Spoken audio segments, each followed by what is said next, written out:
Definition of fractions.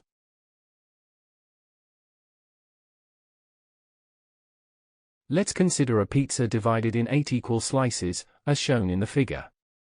Mathematically, we denote each of these slices as 1/8. This notation means, 1 slice out of 8 available, we have the following shown on screen.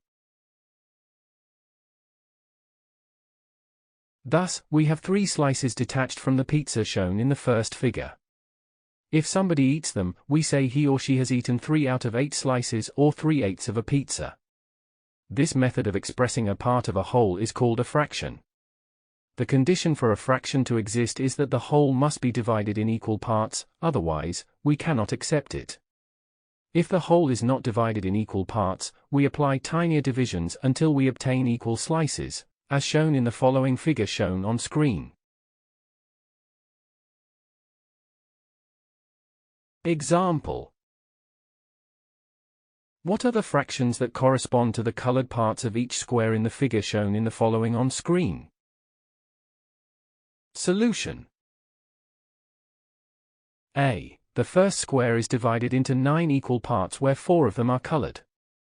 Hence, this figure represents the fraction 4/9.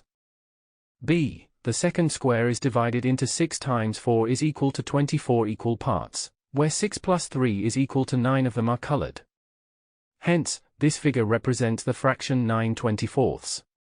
C. The third square is divided into 9 times 4 is equal to 36 equal parts, where 7 plus 4 plus 3 plus 2 is equal to 16 of them are colored.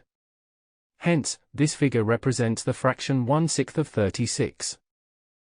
That is all for lesson 3.1.1. To continue this tutorial, please watch 3.1.2, Components of a fraction. Thank you for watching. Make sure to like and subscribe to keep up to date with new videos.